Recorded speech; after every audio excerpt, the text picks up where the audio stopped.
এনটিভির নিয়মিত আয়োজন IFIC bank নিবেদিত এই সময়ে আপনাদের সবাইকে স্বাগত জানাচ্ছি। আমি শফিক শাহিন। আশা করছি যে যেখানে আছেন ভালো আছেন, নিরাপদে আছেন। দর্শক, ত্রয়োদশ জাতীয় সংসদ নির্বাচনী ডামাডোলে পুরো দেশ। এরই মধ্যে জোটের আর ভোটের নানা সমীকরণ একেবারেই শেষ প্রান্তে নিয়ে এসেছে রাজনৈতিক দলগুলো। ভোটের উত্তাপ ছড়াচ্ছে বিভিন্ন সংস্থার জরিপ, যাদেরকে এগিয়ে রাখে সমর্থনের দিক থেকে সেই রাজনৈতিক শিবিরে স্বস্তির বাতাস বয়ে যায়। আবার জরিপে যারা পিছিয়ে থাকে তাদের সমর্থকরা নানা সমালোচনায় মুখর হয়। এসব জরিপ আসলে ভোটের মাঠে কতটা প্রভাব ফেলে আলোচনা করব। এসব বিষয় নিয়ে জাতীয় নির্বাচনের পাশাপাশি গণভোটের ব্যাপারে কতটা সচেতন সাধারণ ভোটাররা, শেখ হাসিনার আমলে যে তিনটি সাজানো এবং একতরফার নির্বাচন হয়েছে, এরকম নির্বাচন যেন আর না হয় সে বিষয়ে সুপারিশ দিয়েছে তদন্ত কমিটি। আলোচনার জন্য আমন্ত্রণ জানাচ্ছি ভয়েস বাংলার সম্পাদক মোস্তফা ফিরোজ, এনসিপির সিনিয়র যুগ্ম আহ্বায়ক সামান্তা শারমিন এবং international institute of law and ডিপ্লোমেসির নির্বাহী পরিচালক শফিউল আলম শাহিন। আপনাদের তিনজনকেই আমন্ত্রণ জানাচ্ছি আমাদের এই সময়ে। আমি মোস্তফা ফিরোজকে দিয়ে শুরু করতে চাই যে আমরা দেখছি যে বিভিন্ন সংস্থা বিভিন্ন সময়ে জরিপ দিচ্ছে। মানে আমরা কিছুদিন আগে দেখলাম যে একটি সংস্থা বিএনপিকে 70% মতো এগিয়ে রেখেছে। আবার আজকেই দেখলাম যে আরও 4টি সংস্থা মিলে বিএনপি এবং জামাতের যে জনসমর্থনের যেই পাল্লা বা দৌড়, সেখানে মাত্র 1.1% পার্থক্য দেখাচ্ছে। অর্থাৎ এটা কি কাউন্টার কোনো জরিপ কিনা, কি মনে করছেন? না, কাউন্টার আমি বলবো না। এটার এখন অবস্থাটা কি, 15 বছর ভোট না হওয়ার কারণে আমরা সবাই কিন্তু বিভ্রান্ত। মানে আমরা যা চিন্তা করি, সাধারণ লেভেলে কি চিন্তা করে, আর এক লেভেলে বিভিন্ন পেশা, যেমন তরকারিওয়ালা যারা তরকারি বিক্রি করে তারা কি চিন্তা করে, মাছ বিক্রি করে যারা এই কাঁচা বাজারের রিক্সা চালক, ওদের হ্যাঁ, তারপর শ্রমজীবী একেবারে যারা খেটে খাওয়া মানুষ, তাদের চিন্তাটা কি, আবার আমাদের চিন্তাটা কি, এরকম নানান শ্রেণী পেশা মানুষের মধ্যে একদম এলোমেলো হয়ে গেছে। মানে আগের একটা ধারাবাহিকতা ছিল যে 35-36 কাছাকাছি, 35-37, কিন্তু 2008-এর পর থেকে এই লম্বা সময় আর কোনো জরিপ নেই। পুরো মাঠ উল্টে গেছে। উল্টায় যে কোন দিকে গেছে, এটা কি কোন পক্ষের দিকে গেছে, একটা মানে বিভাজনটা পরিষ্কার। একটা হলো গণতান্ত্রিক ফ্রন্ট, আর একটা হচ্ছে ইসলামিক ফ্রন্ট। দুই ফ্রন্টের মধ্যে এখন মোটামুটি একটা হাড্ডাহাড্ডির লড়াই বা সমীকরণটা বোঝা যাচ্ছে। সেই সমীকরণে জনগণ কোন দিকে, এটা বোঝা খুব মুশকিল। এই জন্য আমার ধারণা যে যদি 10টা জরিপ হয়, 10টা জরিপে 10 রকমের তথ্য পাওয়া যাবে। 10টা জরিপের যে মানে কাছাকাছি অবস্থান থাকবে, আমার কাছে সেটা মনে হচ্ছে না। সেই কারণে ওইটা 70% আর এটা 1%-এর মতন পরিস্থিতিটা হয়েছে। কারণ পুরো এলোমেলো হয়ে গেছে। আমরা নিজেরাও বিভ্রান্ত, মানুষ বিভ্রান্ত, যে মানুষ বুঝতে পারছে না। আগে এক সময় ছিল হাসিনা খালেদা, এই দুইটা বলয়। এখন এক বলয়ের মধ্যে বিএনপি জামাত, আর অন্য বলয় ছিল আওয়ামী লীগ জাতীয় পার্টি। তো জামাত বিএনপির বলয় হচ্ছে এখন বিভক্ত, দুই ভাগে বিভক্ত। এখন মানে ভোটাররা, এখন যারা মানে অ্যাক্টিভ ভোটার, তারা এই জামাত বিএনপির ভোটের মধ্যে কোনটাকে বেছে নেবে, কারণ দুটোই তো একসঙ্গেই ছিল। সেই কারণে একটা বিভ্রান্তি ম্যাচ হয়ে গেছে। একজনকে দেখে মনে হচ্ছে আছে কি বিএনপি নাকি কি জামাত নাকি বিএনপি, পুরো বিভ্রান্তি। আমি আজকে এই টকশোতে আসার আগে সামান্তা শারমিনের সঙ্গেই আলোচনা করছিলাম, যেমন আমার একটা বিস্ময় যে এনসিপিটি কীভাবে হলো, কারা কোথা থেকে। কারণ এই জেনারেশনের সাথে আমার একটা গ্যাপ আছে, তাই না? কারণ আমি গত 4 বছর ধরে মাঠে ছিলাম না, দৌড়ের উপর ছিলাম। তার মধ্যে যারা এনসিপি তারা অধিকাংশ তরুণ, ওদের চিন্তাভাবনার সাথে আমার চিন্তাভাবনা ম্যাচ করতেছে না। তো ওই ম্যাচ করার জন্য আমি এনসিপির কাউকে পাইলে আমি শুধু মানে যতক্ষণ পারি প্রশ্ন করে করে বোঝার চেষ্টা করি যে আসলে কি তারা মানে কোন ঘরানার বা কি চিন্তাভাবনা। এই আমাকে বুঝতে হচ্ছে। তার মানে আমি নিজেও কিন্তু কনফিউজড এক অর্থে। মানে রাজনীতির মাঠে এই যে নতুন প্লেয়াররা যারা আসছে তাদেরকে আমি চিনি না, জানি না, তারা হঠাৎ করে কেন আসলো, কেন মানে এসে দেখি যে আবার যেভাবে তারা কথা বলছে, মানে প্রথাগত যারা কথা বলে তাদের মতন বা তাদের চেয়েও কেউ কেউ আবার অনেক শার্প। ফলে সব মিলে আমি তাল খুঁজে পাই না। যার জন্য কিন্তু মুস্তাফা ফিরোজ, আজকে যে জরিপটা প্রকাশ পেল, সেই জরিপ বিএনপি এবং জামাতকে একদমই কাছাকাছি দেখাচ্ছে। এই জরিপটা আসলে মানে কতটা বিশ্বাসযোগ্য বা না অবিশ্বাসযোগ্য কেন? অনেকেই তো বলছে যে হাড্ডাহাড্ডি লড়াই হবে। তা হাড্ডাহাড্ডি লড়াই হলে তো তাই হয়। আবার এই জরিপ তো এমন, তো আমি যখন কি 70% হয়েছে ওইটার উপর আমি বিশ্লেষণ করে বলছি যে এটা মানে হইতেও পারে, নাও হইতে পারে। এখনও বলবো যে এটা হইতেও পারে, নাও হইতে পারে, কারণ প্রকৃত বিষয়টা জানা যাবে 22 থেকে 5ই ফেব্রুয়ারি। এই সময় 10 ফেব্রুয়ারি 10, আচ্ছা ঠিক আছে, আমি আর যদি মানে বাড়াই তাহলে নির্বাচনের মানে প্রচারণার শেষ দিন হলো 22 তারিখ থেকে 10 তারিখ পর্যন্ত। ওই সময় মানে আবহাওয়াটা বোঝা যাবে, উত্তাপটা বোঝা যাবে। এখনো কিন্তু মানে কে কোন প্রার্থী, মানে এনসিপির কয়টা আসন, জামাতের কয়টা আসন কি হচ্ছে অনেকে বুঝে উঠতে পারছে না। এমনকি বিএনপির মধ্যে আসলে কে ফাইনালি পাইলো সেটাও বোঝা যাচ্ছে না। এগুলি হবার পর 22 তারিখে যখন কি আনুষ্ঠানিকভাবে নির্বাচনী প্রচার অভিযান শুরু হবে, মানে নির্বাচনের 1 সপ্তাহ আগে বোঝা যাবে যে হাওয়াটা কোন দিকে, তখন বোঝা যাবে। আবার যদি হাড্ডাহাড্ডি লড়াইয়ের অবস্থায় যদি থাকে তখন কিন্তু বোঝাও যাবে না। যেমন আমি রংপুরের দিকে গেলে একরকম ফ্লেভার পাবো, কুষ্টিয়ার দিকে আরেক রকম, আবার ফেনীতে গেলে একরকম, অন্যদিকে হচ্ছে কি বলবো উত্তরাঞ্চলের নওগাঁতে গেলে আরেক রকম পাবো, বা খুলনায় গেলে আরেক রকম, যদি হাড্ডাহাড্ডি অবস্থায় আসে। আর যদি হাড্ডাহাড্ডি না হয় তাহলে আমি মোটামুটি কয়েকটা অঞ্চলের হাওয়া দেখলেই বুঝতে পারবো যে সারা দেশে হয়তো সেই দিকেই যাবে। জি, আপনাকে ধন্যবাদ। আমরা একটু যারা আজকের জরিপটি পরিচালনা করলো, আমি একটু তার কাছ থেকে শুনে আসি যে কিসের ভিত্তিতে আপনারা এরকম একদম কাছাকাছি জরিপের ফলাফল দিলেন। এমন কি হয় যে যাতে কোনো পক্ষেই অসন্তুষ্ট না হয় এরকম একটা জরিপ দেই আমরা, সেটা কি এরকম কিনা?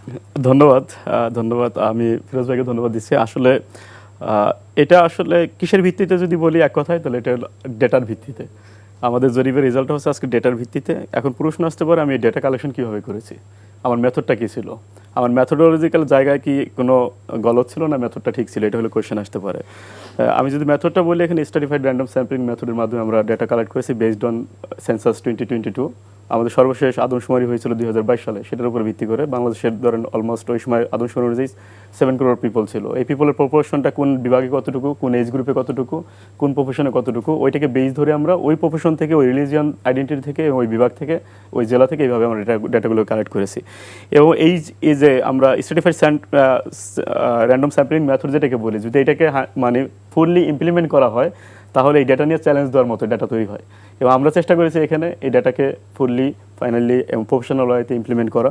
এবং আমরা ডেটা স্যাম্পল কালেকশনের ক্ষেত্রে আমরা চেক অ্যান্ড ব্যালেন্স করার চেষ্টা করেছি, কারণ যখন দেখেছি এই স্ট্র্যাটিফাইড স্যাম্পল মেথডের অন্যতম গুরুত্বপূর্ণ বিষয় হচ্ছে আপনার একই জায়গায় ডাবল ডেটা নেওয়া যাবে না। আমরা এটাকে চেক করার জন্য সবসময় লঙ্গিটিউড অ্যান্ড ল্যাটিটিউড মেনটেন করার চেষ্টা করছি। ডাটা যেখান থেকে ইনপুট দেওয়া হচ্ছে ওইটার কোন জায়গা থেকে, আমাদের লোকেশনটা এখানে আছে, কোন কোন লোকেশন থেকে কতগুলো ডেটা আছে, টোটাল চিত্র আমাদের কাছে আছে এখানে। এবং আমরা অলমোস্ট 295 কনস্টিটিউয়েন্সিকে কভার করেছি, 64 ডিস্ট্রিক্টকে কভার করেছি এবং সবগুলো বিভাগ তো অবশ্যই। তো এই জায়গা থেকে আমরা যেটা বলতে পারি, সেটা আমি ফিরোজ ভাইয়ের সাথে আরেকটু এক করবো। সেটা হলো ফিরোজ ভাই বলছেন 2008-এর পরে বাংলাদেশের ভোটের প্যাটার্ন কোন দিকে যাচ্ছে, এটা আমাদের কাছে ক্লিয়ার না, কারণ আমরা জানি না যে এখানে ভোট হচ্ছে কি হচ্ছে না। আমরা দেখছি এখানে এটা ভোট না, আগে এটা ভোট হয়ে যেত। কিন্তু আমি আরও একটু আগে যাবো ফিরোজ ভাইয়ের এখানে, সেটা হচ্ছে যে কোন পার্টি কত % ভোট আছে এটা আমি প্রেডিক্ট কীভাবে করব, বেসড অন কোন ডেটার উপর ভিত্তি করে করব। 1996 সালের পরে বিএনপি জামাত আলাদা কোনো নির্বাচন করেছে? 1996 সালের পরে মানে 1996-এ সর্বশেষ নির্বাচন যেটা বিএনপি ও জামাত আলাদাভাবে নির্বাচন করেছে। এরপরে কিন্তু বিএনপি জামাত জোটবদ্ধ ছিল নির্বাচনগুলোতে। তার মানে বিএনপির ভোট কত, জামাতের ভোট কত, এটা কিন্তু আমি এরপর আর ডিফাইন করতে পারবো না। কারণ জামাতের ভোট বিএনপিতে গেছে, বিএনপির ভোট জামাতে আসছে। তার মানে 1996-এর ডেটার উপর বেস করে কিন্তু আমি প্রেডিক্ট করতে পারি না যে জামাত এখন পিছিয়ে যাচ্ছে বা পিছিয়ে থাকা জরুরি। আবার আরেকটা ইস্যু এখানে দেখেন, এনসিপিকে আমাদের জরিপ অনুযায়ী দেখতেছি 7.1% এনসিপির জনপ্রিয়তা আছে বা এনসিপিকে ভোট দিতে চায় মানুষ। এই যে 7.1% মানুষ ভোট দিতে চায়, আর এনসিপির জন্ম হচ্ছে 1 বছর আগে। তার মানে 1 বছরে যদি একটা পলিটিক্যাল পার্টি 7% 1 মানুষের কাছে যেতে পারে, তাহলে কেন বিএনপি 35% হইতে পারে না, কেন জামাত 34% হইতে পারে না? এটা হলো এখানে মানে লজিকগুলো। আর আমার ডেটা নিয়ে যদি বলি, আমাদের ম্যাথোডোলজিক্যাল জায়গায় আমরা 100% ইসলাম। আর পাশাপাশি যদি আমাদের এক্সপিরিয়েন্সের কথা বলি, যে প্রফেশনালি আমরা কতটুকু মেনটেন করতে পারছি। ধরেন ডাকসু নির্বাচন হয়েছে, জাকসু হয়েছে, রাকসু হয়েছে, চাকসু হয়েছে এবং জগন্নাথ হইল জকসু, এবং 5টাতেই আমরা সার্ভে করেছি। এবং সার্ভে প্রত্যেকটা নির্বাচনেরই হয় কোনোটা 2 দিন আগে, কোনোটা 3 দিন আগে বা কোনোটা 4 দিন আগে আমরা আমাদের রিপোর্ট পাবলিশ করছি। সামান্ত আপু এটা জানে। তো সেই জায়গা থেকে আমাদের এই রিপোর্ট অলমোস্ট এই 5টা ইলেকশনেই 99% প্লাস মিলে গেছে। তার মানে আমরা বলতেই পারি যে আমরা যে ডাটা কালেকশনের যে মেথড, সেই মেথড আমরা ওই 5টা জায়গায় যেভাবে ইমপ্লিমেন্ট করছি, আমরা এখানেও সেইভাবে ইমপ্লিমেন্ট করছি এবং এটা মিলে যাবে। আবার আরেকটা জিনিস আমি ক্লিয়ার করতে চাই, ফিরোজ ভাই যেটা শুরুতে বলছেন, সেটা হচ্ছে দেখেন আমাদের এখানে ডেটা কালেকশনটা কবে গেছে, এটা কিন্তু গুরুত্বপূর্ণ। আমার ডেটা কালেকশনের পর অনেকগুলো ঘটনা ঘটছে, এটাও গুরুত্বপূর্ণ। ধরেন এনসিপিকে 7.1% দেখতেছে, কিন্তু এনসিপি কিন্তু এই জোটে যাওয়ার আগে, তো সামান্তাপুরা যখন এনসিপি থেকে বের হয়ে গেল, এখন 7.1% আছে কিনা এটা কিন্তু আমি জানি না। মানে এনসিপি থেকে বা এই ইলেকশন প্রসেস থেকে যখন চলে আসলো। আমরা একটু তাহলে সামান্তা শারমিনের কাছে যাই। আপনি দলের সাথে ভিন্ন মত পোষণ করে নিজেকে নির্বাচন থেকে দূরে রেখেছেন। যে জরিপটা হলো, সেই জরিপে দেখা যায় যে এনসিপি 7.1% জনমতে এগিয়ে আছে। এটাকে আপনি বিশ্বাস করেন কিনা? আরেকটা হলো যে এনসিপি এখন যে জোটের সাথে এনসিপি আছে বা যাচ্ছে, সেই জোটের সাথে গেলে বা থাকলে আপনার কি সুবিধা আর কি অসুবিধা হচ্ছে যদি বলেন। আচ্ছা ভাই, আমি একটা কোশ্চেন করতে চাই। আপনাদের ডাটা কালেকশনটা কত থেকে কত তারিখ পর্যন্ত? হ্যাঁ, এটা আমি বলতেছিলাম লাস্টে। সেটা হচ্ছে আমাদের ডাটা কালেকশনের সময়টা ছিল 21 নভেম্বর থেকে 20 ডিসেম্বর পর্যন্ত। এবং 20 ডিসেম্বরের পরে কিন্তু বাংলাদেশে 5টা মেজর ইনসিডেন্ট ঘটছে। একটা হলো হাদি ভাই শাহাদাত বরণ, এটাকে আমরা বলতে পারি। এরপরে হচ্ছে তারেক রহমানের দেশে আসা, বেগম খালেদা জিয়ার মৃত্যু, এবং এই যে জোট নতুনভাবে পোলারাইজেশন, এবং লাস্টলি যেটা জকসুতে যেটা আবার দেখা যায় ছাত্র শিবিরের এখানে দেখা যায় সবগুলো মানে টোটাল প্যানেলে বলা চলে যে বিজয়। তার মানে এই 5টা ইভেন্ট কিন্তু আবার রিফ্লেক্ট করবে। আর আমার এটা হচ্ছে বেসলাইন সার্ভে, আমি মিডলাইন সার্ভেটা আমাদের কন্ট্যাক্ট করতেছি এখন। মিডলাইনটা আমাদের আরেকটু ম্যাচিউরড হবে, আরো ভালোভাবে প্রেডিক্ট করতে পারবো, এবং আমরা এন্ড লাইন করবো ইলেকশনের 5 দিন আগে হইতে হবে, তখন আরো একটা মানে এমনিতে সেন্সাস 22 যে মেথড, এই মেথডটা আসলে খুবই মাইক্রো লেভেলে কাজ করার জন্য খুবই ভালো, এবং এটা আপনার ওভারঅল খুব ভালো ডেটা আসলে উঠে আসে, ডিটেইলে নেয়। কিন্তু ডাটার ধরেন ডাটার রাজনীতিটা এক ধরনের আছে, আর ডাটা তো আসলে এটা এক ধরনের থার্মোমিটার, এটা কিন্তু রোগ নির্ণয়ের সর্বোচ্চ মাত্রা না। আর এখানে ধরেন কোশ্চেনের ম্যানিপুলেশন ইত্যাদি অনেক কিছুই থাকে। কিন্তু ওভারঅল আমি যেটা মনে করি যে মানে এই ডাটাটা দেখে যেটা মনে হচ্ছে, অ্যাটলিস্ট আমি যেহেতু এনসিপিতে আছি, এনসিপির ধরেন যেই টাইমলাইনটা উনি বলছেন, ওই টাইমলাইনের সাথে এটা আসলে মানে এই প্রত্যাশাটা ম্যাচ করে। মানে আমরা যখন কাজ করছিলাম যে এই পার্টির তো অনেক সময় বোঝা যায় যে পার্টিটা একটু ফল করতেছে, পার্টিটা একটু উঠতেছে, এই জিনিসটা কিন্তু ফিল করা যায় যারা পার্টিতে কাজ করেন। সো আমারও তখন মনে হচ্ছিল ওই সময়টা, আমি জন্য তারিখটা জিজ্ঞেস করলাম, ওই সময়টা আসলে পার্টি খুবই সুইফটলি কাজ করছে এবং সবার মধ্যে খুব ওয়েল কোঅর্ডিনেশন, সবাই নির্বাচনের জন্য খুবই প্রস্তুত এবং ফাইট করার জন্য আসলে ওই স্পৃহাটা দেখা যাচ্ছিল। এবং আমার যেটা মনে হয় যে জোটের বিরোধিতা করেও পার্টিতে আছি, এটা আমার ব্যক্তিগত কোনো বিষয় না। এবং আমি বারংবার ব্যাখ্যা করেছি যে এই জোটটার জন্য আসলে এনসিপিকে কঠিন মূল্য দিতে হবে, এবং এই জোটটা আসলে বারবারই তাকে হয়তো রাজনীতির মাঠে যতটুকু সে এগোতে যাবে ততটুকু তাকে আবার কিছুটা পিছনে টেনে ধরতে পারে, এই আশঙ্কা আমার হয়। যেহেতু পার্টিটা একদম শুরু থেকে আমি আছি, আপনারা আমাকে শুরু থেকেই দেখেছেন, পার্টিটার একদম গড়ে তোলা থেকে শুরু করে সব কিছুতেই আমার হাত আছে। এবং সেই জায়গা থেকে কিন্তু আমি চাইবো যে আমি যে পার্টিটা করছি এটা ফুললি ওন করে এই পার্টিটার ভালো হোক, সেটাই আমি চাইবো।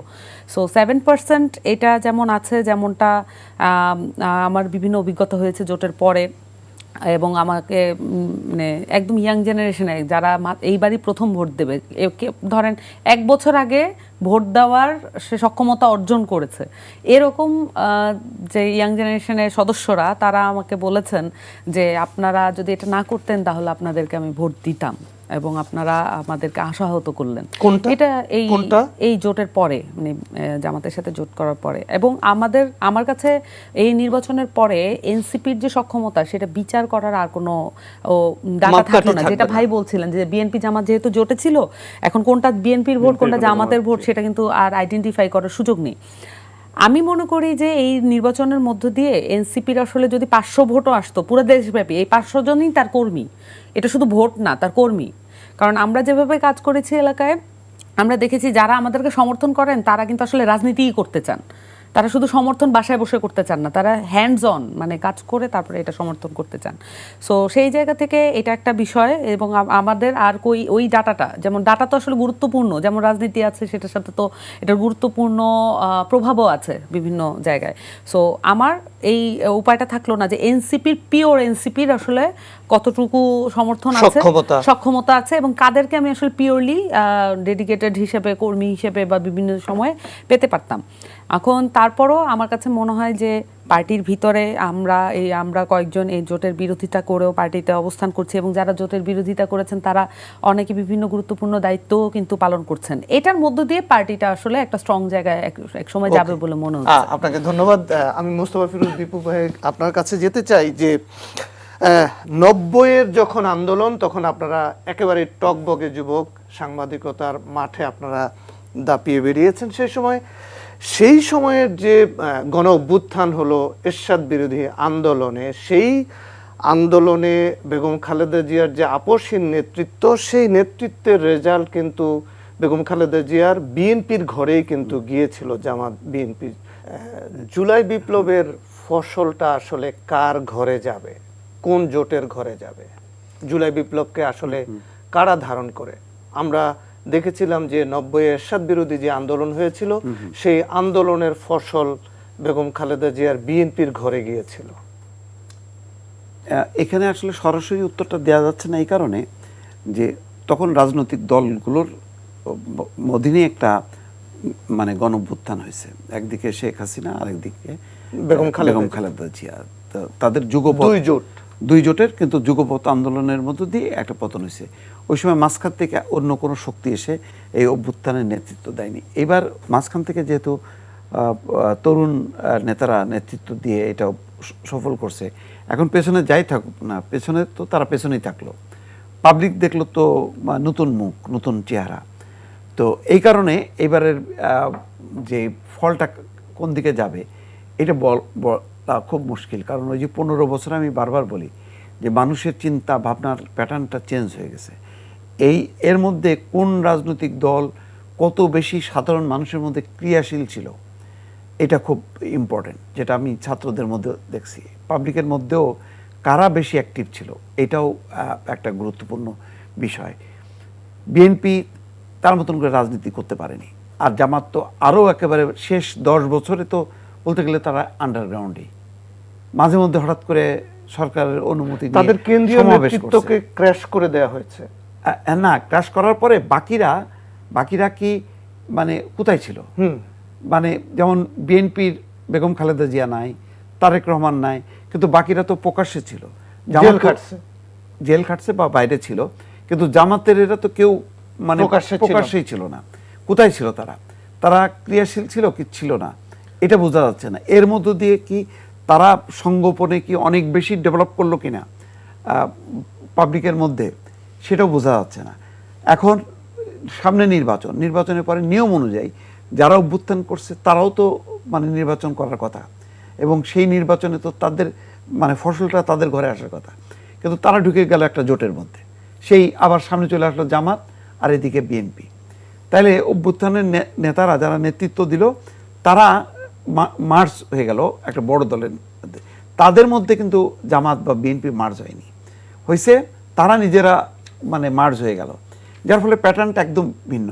এই কারণে এই গণ অভ্যুত্থানের ফসল কার ঘরে যাবে বোঝা মুশকিল। এখন অনেকে বলতেছে যে এই যে বিচার সংস্কার বিএনপির থেকে জামাত বেশি করবে।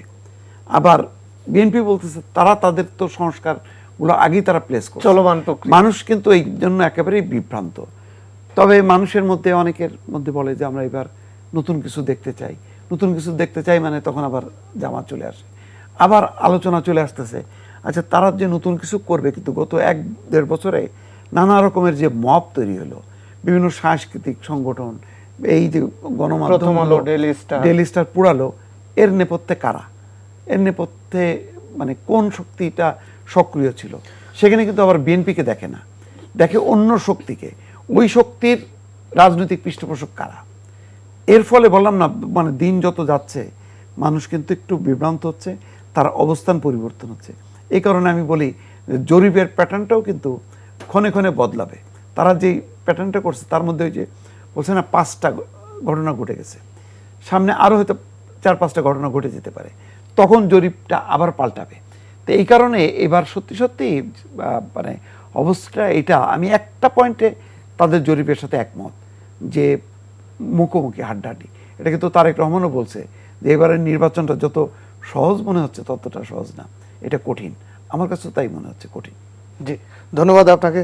সামান্তা শারমিন, আপনি নির্বাচন প্রশ্নে, জোট প্রশ্নে আপনার যে মতভিন্নতা, এটাতে মানে দলে আপনি কিভাবে অ্যাকোমোডেশনটা হচ্ছে, আপনি নিজে করছেন বা দল কিভাবে করছে?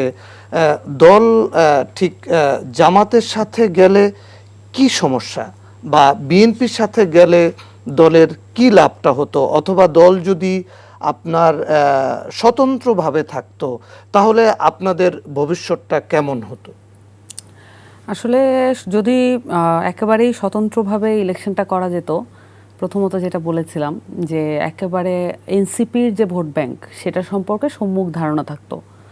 দ্বিতীয়ত যেটা হতো যে আপনার মাঠে ময়দানে ডেডিকেটেড মানুষজন, একেবারে যারা এনসিপির সুসময়ের বন্ধু নয়, বরঞ্চ দুঃসময়ে পাশে এসে দাঁড়ায়, নিজের মাথা পেতে বিপদটা কাঁধে নেয়, এই কর্মীদেরকে চেনা এনসিপির খুবই দরকার। কারণ এনসিপি যখন সকলকে কলটা করেছে তখন একটা সময় ছিল, সেই সময়টা আসলে ওই অর্থে কিন্তু নিরাপত্তাহীনতা বোধ ওই অর্থে করছে না। তখন বিজয়ী শক্তি তারা, এনসিপির যারা সামনের সারির লিডার আছেন তারা বিজয়ী শক্তি। কিন্তু একটা পড়ন্ত সময়ে, একটা দুঃসময়ে আসলে কে পাশে এসে দাঁড়ায়, এটা কিন্তু একটা পার্টি সাংগঠনিক ভিত্তি দেওয়ার জন্য খুবই জরুরি। আর যেটা হতো যে এনসিপি যখন জুলাই সনদে সাইন করেনি, এটা কিন্তু এনসিপিকে বিশাল বড় বুস্ট আপ করেছে। মানে এই জুলাই সনদের যে অভিনয়, সেই অভিনয়টাকে জনসম্মুখে তুলে ধরা এবং যারা স্বাক্ষর করেছে তাদেরকে এক্সপোজ করার মাধ্যমে এনসিপি তার যে স্বাতন্ত্র্য সেটা কিন্তু প্রকাশ করতে পেরেছে। কিন্তু এই যে স্বাতন্ত্র্য, এটাকে ইলেকশন পর্যন্ত নিয়ে যাওয়াটা এবং ইলেকশনটা করে ফেলাটা তাকে একটা সাংগঠনিক মজবুত ভিত্তি দিত, যেটার মাধ্যমে পরবর্তীতে যেই সরকার গঠন করত তাদের তীব্র বিরোধিতা করার মৌলিক এবং নৈতিক গ্রাউন্ড থাকতো, শক্ত গ্রাউন্ড থাকতো। এটা একটা বিষয়। আর সবচেয়ে বড় ব্যাপার যেটা, যে এখানে দলের যদি সিনিয়র পর্যায়ের একদম টপ লেভেলের নেতারা যদি এটার মন্তব্যটা না করতেন এবং শুরু থেকেই যদি আমরা এমন হাম্বলনেস থাকতাম যে আমরা বেশি আসনে ইলেকশন করতে পারবো না, আমরা মাত্র গঠিত একটি দল, আমরা চেষ্টা করব, আমরা 50 থেকে 100 আসনে নিজেদের প্রার্থীদের দেওয়ার চেষ্টা করব, শক্ত প্রার্থী দেওয়ার চেষ্টা করব, কিন্তু এর মধ্যে আমরা অন্তত 10 থেকে 20টা বা 30টা আসনে এমন লড়াই করব যেটার জয়ী করার দায়িত্ব বাংলাদেশের জনগণের কাছে আমরা ছেড়ে দিলাম। এই যে পোলাইটনেস, এই হাম্বলনেস সম্ভবত আমাদেরকে মানুষের কাছে আরো বেশি মানে গ্রহণযোগ্য করত। এটা হলো না কেন? এইখানে বাধাটা কারা? এখানে আমিও অনেকবার বলেছি যে 300 আসনে নির্বাচন করতে পারবো আমরা, এবং আসলে সেরকম প্রার্থী আমাদের কাছে ছিল। মানে 300 আসনে তার নিজের ফাইন্যান্সে ইলেকশন করবে, দলের কাছ থেকে তার কিছুই চাওয়ার নাই। এরকম 300 আসনে না পারলেও অন্তত 150 থেকে 200 আসনে এরকম প্রার্থী দেওয়ার সক্ষমতা এনসিপির ছিল। সারা দেশ থেকে মনোনয়নপত্র কল করার পরে এটা আমরা দেখতে পেয়েছি। সো এদেরকে কেন্দ্র করে যদি আমার সাংগঠনিক ভিত্তি দাঁড়াতো, যারা দল থেকে কিছুই চাচ্ছে না, প্রথম অবস্থাতেই দল থেকে কিছু চাচ্ছে না, ভবিষ্যতে তার আকাঙ্ক্ষা তৈরি হওয়ার সম্ভাবনাও খুব কম। তা তার নিজেরই সাংগঠনিক এবং তার অর্থনৈতিক ভিত্তি আছে, তারা নতুন করে কিছু প্রয়োজন নেই, তারা বাংলাদেশ চেঞ্জ করতে চায়, এটাই তাদের রাজনীতি করার প্রথম উদ্দেশ্য। সো এইটার ক্ষেত্র থেকে কিন্তু আমিও নিজেও, আমরা অনেকেই ভেবেছিলাম যে আসলেই দল স্বতন্ত্র ইলেকশনে যাবে, কারণ যে পর্যায়ে পর্যন্ত আমরা এগিয়ে গিয়েছিলাম যে স্বতন্ত্র এবং একক, এবং আমরা নতুন একটা জোট করলাম, এইখান থেকে আসলে ফেরত আসা যায় কখনো, আমরা এটা রাজনীতিটা কখনো এরকম দেখি নাই। এই পরিস্থিতিটা কি শরীফ ওসমান হাদির উপরে হামলা, তার শাহাদাত বরণ, সেই কারণে কি এনসিপি কে মানে ভীত করে তুললো কিনা, যে আমাদের একটা রাজনৈতিক শেল্টার লাগবে, সাংগঠনিক একটা শক্তি আমাদের মাথার উপরে ছাতা হিসাবে থাকা লাগবে? এরকমটাই শুনেছি, কিন্তু সহযোদ্ধার মৃত্যু বিপ্লবের বুকে তো কাঁপন ধরাতে পারে না। সহযোদ্ধার মৃত্যু তাকে বরঞ্চ আরও নিজের গোলের দিকে আরও জোরে দৌড়াতে সাহায্য করে বরঞ্চ। সো এটাও কিন্তু আমাদের আহ্বায়ক সাহেব বারবার বলেছেন যে আমরা নিজেদের নিরাপত্তা চাই না, আমরা গানম্যান ফিরিয়ে দিচ্ছি, এটা কিন্তু বলেছেন। সো নিরাপত্তাজনিত কারণে এটা কোনো ভালো ব্যাখ্যা বলে আমার কাছে মনে হয় না, বরঞ্চ এটা এমন একটা বার্তা দেয় যে যাদের পিছনে, যাদের নেতৃত্বে গণঅভ্যুত্থানে অসংখ্য মানুষ পিছনে দাঁড়িয়েছে, তাদের বুক যদি সরে যায় তাহলে আরও মানুষ আসলে কাদের ভরসায় তাদেরকে ওই আশ্রয়টা করবে। মানে একটা রাজনৈতিক দলের নেতৃত্ব আসলে কেমন হওয়া উচিত, এটা আমাদেরকে আসলে আলাপ করা দরকার। শুধুমাত্র যদি বাগাড়ম্বর আর হচ্ছে প্রিটেনশাস সাহস, এইটাই যদি আমাদেরকে মুগ্ধ করে, এবং আমি যেটা দেখছি এটা মুগ্ধ করে আমাদের দেশের সাধারণ জনগণকে, কিন্তু আসলে যখন সাহস, যেটা আসলে পলিসির মধ্যে দিয়ে যে সাহসটা দেখাতে হয়, সেটার ক্ষেত্রে যখন পিছপা হতে হয়, তখন কিন্তু আসলে আমাদেরকে ভাবতে হয় যে আমাদের পেছনে যাদের সেফটি আসলে আমাদের এনশিওর করার কথা, আমরা পারবো কি পারবো না, অন্তত আমাদের সক্ষমতা দিয়ে আমরা সেটু করার কথা, কিন্তু তারা আসলে কি আমাদের পেছনে আর থাকবেন যদি আমরা নিজেদের বুক সরিয়ে নিই? সো আমার কাছে মনে হয় না এটা কোনো যুক্তিযুক্ত কোনো কারণ হতে পারে।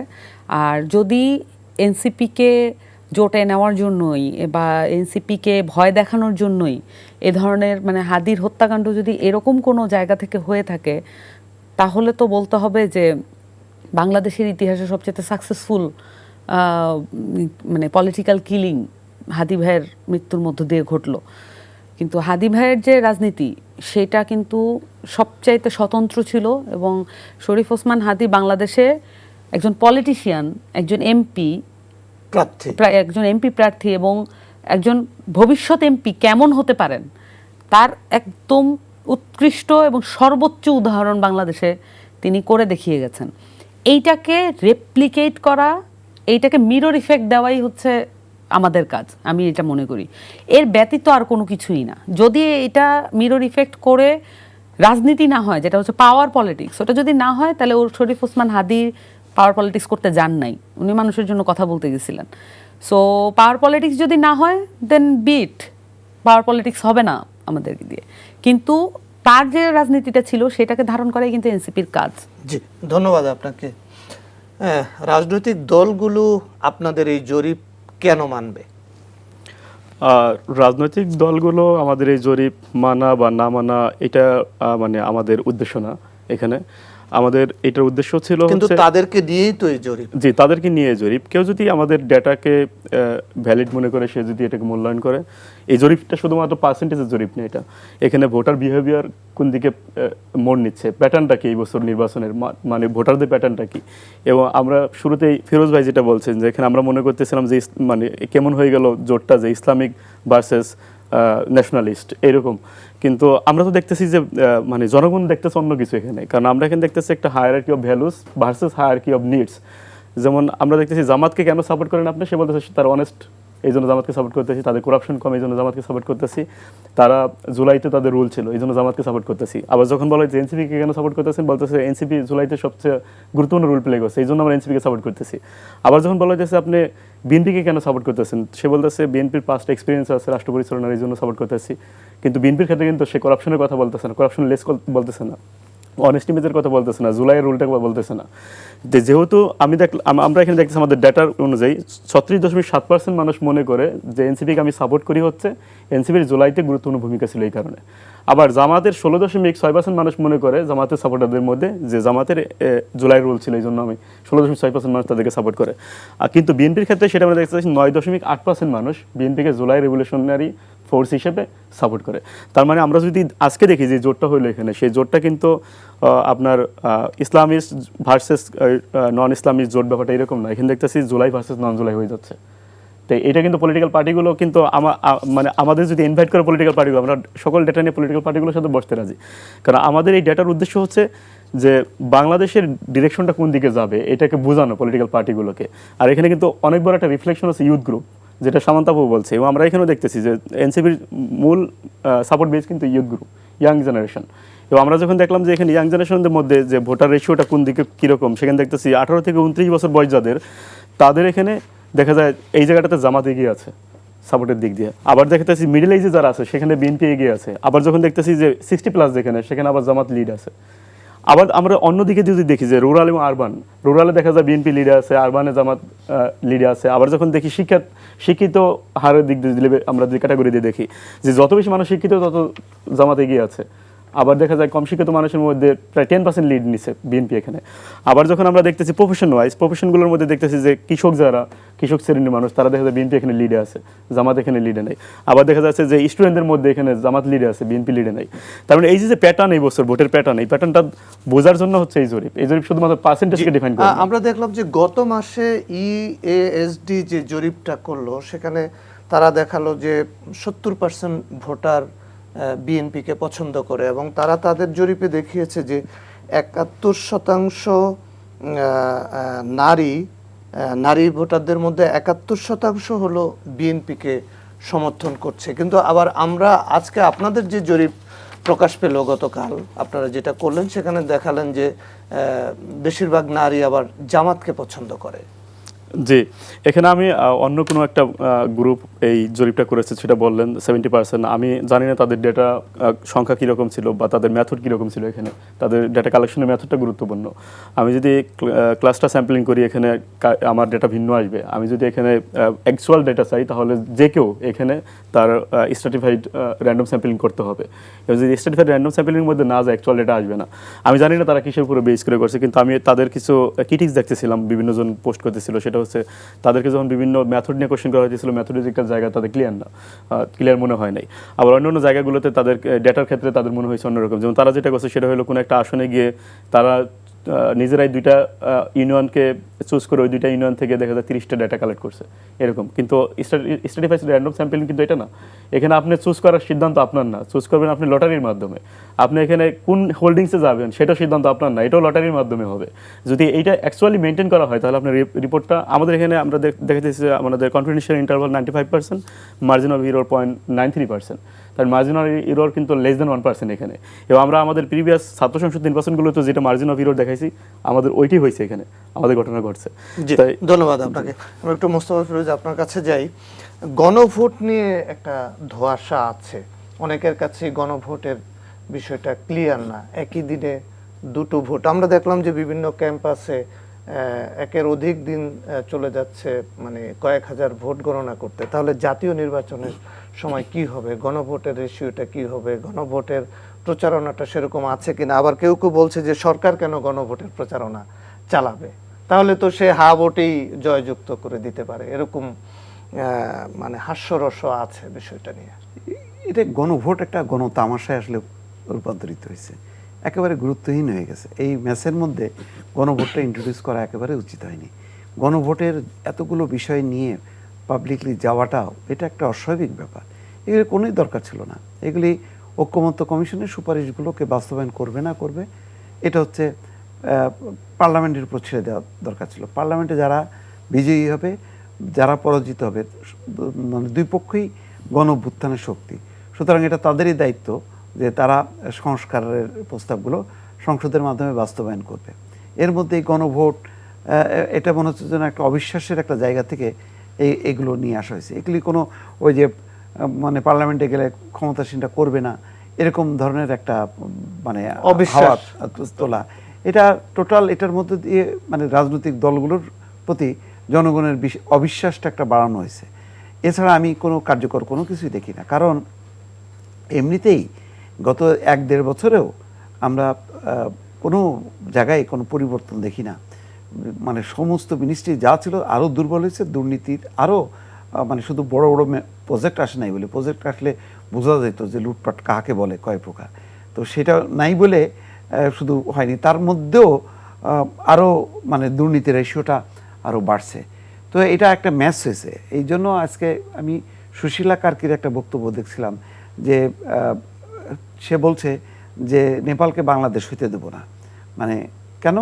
ওখানে বলছে যে এক এক সময় তরুণরা এক একটা দাবি দেওয়া নিয়ে আসতেছে, আজকে এক গ্রুপ আসতেছে একটা নিয়ে, কিছুক্ষণ পর আর একটা, মানে এটা একটা অ্যানার্কি তৈরি করা হচ্ছে।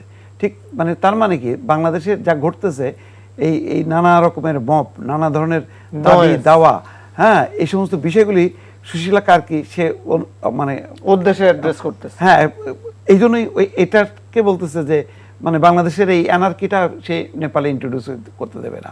এবং এই জন্য প্রথম দিনই 6 মাস করে বলছে আমি 6 মাসের পর একদিনও থাকবো না।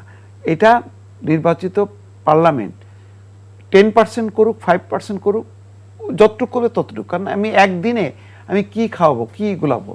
যেখানে রাজনৈতিক দলগুলোর মধ্যে কোনো গণতন্ত্রের প্র্যাকটিস নাই, সেখানে আমি এমন একটা সনদ দিয়ে, এমন সংস্কার দিয়ে মানে পাস করাইলাম, আর পরে পাস হয়ে গেল, আর তারপরে সব কিছু মানে চলতে থাকলো। এটা হয় কোনো দিন?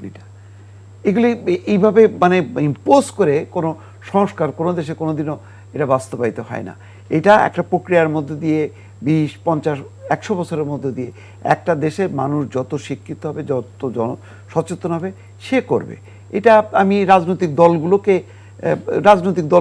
আমরা চিনি না কারা রাজনৈতিক দল করে, কিন্তু এই রাজনৈতিক দলই তো একসাথে বসে ঐকমত্য হয়েছে। আচ্ছা, এখানে তো দেখাই যাচ্ছে তো কারো ইচ্ছাই নাই, অনাগ্রহ, নোট অফ ডিসেন্ট দিয়ে রাখছে, জোর করে করে আমি আগায় নিলাম 8 মাস ধরে। এইটা এইভাবে হয় না। এটা স্টেট কথা হলো যে পার্লামেন্টের কাছে যেতে হবে। পার্লামেন্ট কতটুকু করবে না করবে, 2% করলেও মনে হবে ওইটা অগ্রগতি। এরপরের পার্লামেন্ট এসে এইটাই তো চাপ। জনগণ যদি সচেতন হয় তাহলে তো জনগণ তো রাস্তায় নেমে যেত যে না, জুলাই সনদ আগে বাস্তবায়ন নিতে হবে, তারপর নির্বাচন। কোনো আছে? আওয়াজ আছে? নাই। তো ওই ঐক্যমত্য কমিশনে বসে রাজনৈতিক দলগুলো যে করতেছে, তো ওইটার সাথে যদি আমি একমত না হই, আমি একমত না, তো আমি তো একমত না, তাহলে আমার ভয়েসটা কোথায়? ওটা তো কোনো পার্লামেন্ট নির্বাচিত না তো, কারণ গণঅভ্যুত্থানের চেতনা তো আমরা কোটা জানি, আর শুধু এক দফা শেখ হাসিনা কবে যাবে, গেলে একটা নির্বাচন হবে, নির্বাচিত দল আসবে, সেখানে তো আমি পিআর, এইখানে পিআর, ওখানে পিআর, এত কিছু তো আমি জানি না। তো তা আমি জানি না, অনেক অজানা জিনিসগুলি নিয়ে আমি উপস্থাপন করে আমি কেন মানে তার সাথে যদি আমি একমত না হই, তাহলে আমি কোথায় ভোট দেবো? আমি এটা মানলাম না। তো এইগুলি খুবই ধোঁয়াশা টাইপের এই 30টা দলের মধ্যে তাদের কে কতটুক মানে ভোট ক্যারি করে, জনসমর্থন কি, ওখানে লম্বা লম্বা বক্তৃতা দিচ্ছে, সেই বক্তৃতা দিয়ে মাঠে যখন কি সে ভোট চাইবে, সে কি ভোট পাবে? বরং যে যা সংস্কার চায় সেটা নিয়ে মানুষের কাছে যাওয়া উচিত ছিল। বরং একটা ভালো নির্বাচনটাই প্রত্যাশিত ছিল। নির্বাচনের মধ্য দিয়ে যদি মানুষ বুঝতো যে না, তার দ্বারা ভালো সংস্কার হবে, তাহলে আমি তাকেই ভোট দিত।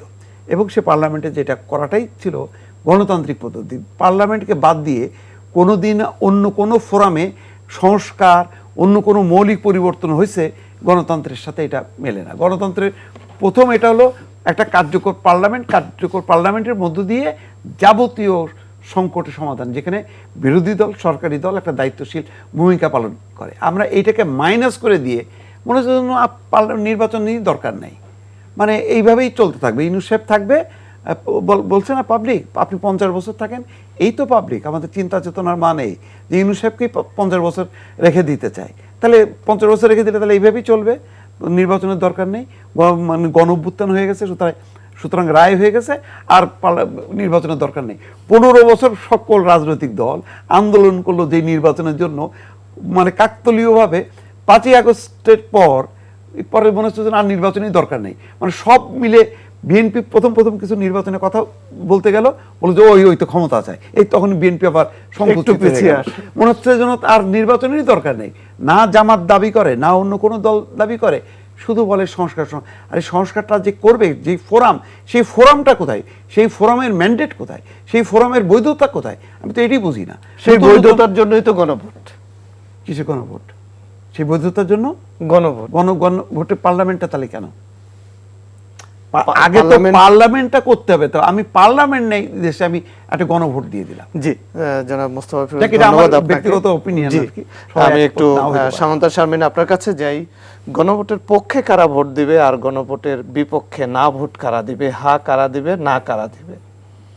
না, এটা খুবই দুঃখজনক যে গণভোট বাংলাদেশে একটা গণভোট হবে এবং আপনার এটা তো আসলে গত 15 বছরের শুধু ব্যাপার না, এটা আসলে আপনার লম্বা সময় ধরে অনেক কিছু পুঞ্জীভূত ব্যাপার আছে এখানে। শুধু ক্ষোভ না, আপনার কিছু রাষ্ট্রের পরিবর্তনের, মৌলিক পরিবর্তনের কিছু প্রয়োজন এখানে ফিল করা যাচ্ছে।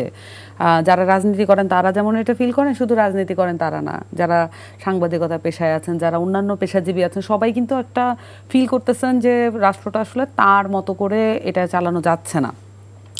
সেই জায়গা থেকে মানুষের, সকল মানুষের একটা মতামত নেওয়ার একটা সুযোগ এইবার আসতেছে। এখন এইটা কিন্তু খুবই ইম্পর্ট্যান্ট যে গণভোট যে চাওয়া হচ্ছে বা হ্যাঁ বা না, এটা কিন্তু আসলে যে যেই প্রার্থীকে ভোট দিবে, যে যেই দলকে পছন্দ করে, সেটার সাথে গণভোটটা কিন্তু মিলে যাচ্ছে। এটাতে করে এটা কন্টিমিনেটেড একটা মানে প্রক্রিয়া বা এটাকে মানে ফলাফলটা একটা কন্টিমিনেটেড হবে আর কি। কারণ ধরেন যদি আমার পছন্দের একজন প্রার্থী উনি বিএনপি করেন, উনি না বলতেছেন দিতে, তাহলে ওখানে গিয়ে না দিয়ে আসবে। কিন্তু দলীয়ভাবে তো বিএনপি না বলছে, আবার দলীয়ভাবে এটা বলছে না, মানে কনফিউশন আছে। তো যেটা আসলো যে কনফিউশন আছে। আবার আমার পছন্দের প্রার্থী ওনার দল থেকে হ্যাঁ বলতেছে, আবার মাঠ পর্যায়ে না বলতেছে। আবার দেখা গেছে যে দল থেকে হ্যাঁ দিতে বলতেছে কিন্তু মাঠ পর্যায়েও হ্যাঁ দিতে বলতেছে, কিন্তু ওই প্রার্থীকে আমার পছন্দ না, তখন আমি হচ্ছে নায়ের যে প্রার্থী তাকে আমি দিয়ে আসবো। এইটার একটা কন্টিমিনেটেড একটা জায়গায় গিয়ে পৌঁছাবে বলে মনে হচ্ছে। এখন এইটার দায়িত্ব আসলে সবাইকেই নিতে হবে। তাহলে আমি যদি আপনাকে ছোট্ট করে প্রশ্ন করি, তাহলে জামাত যে নভেম্বরের মধ্যে আলাদা গণভোটের দাবি তুলেছিল, এখন কি জামাতের সেই দাবি কি প্রযোজ্য হয়ে উঠছে না? মানে আমার কাছে মনে হয় যে কোনো কিছু এখন আইসোলেটেড না। আমাদের সমস্যাটা হয় কি, আমরা যখন এই আলাপগুলো করি তখন আমরা প্রত্যেকটা মোমেন্টে যে ইস্যুটা উত্থাপিত হয় ওই ইস্যু কেন্দ্রিক আলাপটাকে আমরা জরুরি বলে মনে করি। কিন্তু এখানে দেখেন না আপনি, আপনার সংস্কার তো অবশ্যই একটা লম্বা প্রক্রিয়া, কিন্তু এখানে কোন অংশটা দিয়ে একটা ভালো নির্বাচন, আপনি একটা সুষ্ঠু নির্বাচন করবেন। আমি আজকে পড়ছিলাম যে অপারেশন ডেভিল হান্টে 15,000, প্রায় 15,000-এর বেশি, 936 জন মানে হতে পারে অপরাধী এরকম গ্রেফতার করা হয়েছে। কিন্তু এরা কেউই, এদের মধ্যে বেশিরভাগই আসলে চিহ্নিত বা বড় ধরনের অপরাধী এমন না। আবার অবৈধ অস্ত্র করা হয়েছে, কালেক্ট করা হয়েছে মাত্র 236টা, যেখানে শুধুমাত্র মানে অবৈধ অস্ত্র ছড়াছড়ি পুরো বাংলাদেশে। এবং আমরা তো জানি যে কোন আসনে কিভাবে অস্ত্র ঢুকেছে, এটা তো গত 7-8 মাস ধরে এই প্রক্রিয়াটা চলমান ছিল। সো আমরা কি আসলে খুব হুট করে এখন দাবি করে নিব যে বাংলাদেশের নির্বাচনে অস্ত্রের চল নাই, পেশি শক্তির চল নাই, এরকম একটা ক্লিন এবং ফেয়ার ইমেজের একটা বাংলাদেশের প্রেক্ষিতে দাঁড়ায় আমরা গণভোট নিয়ে আলাপ করছি?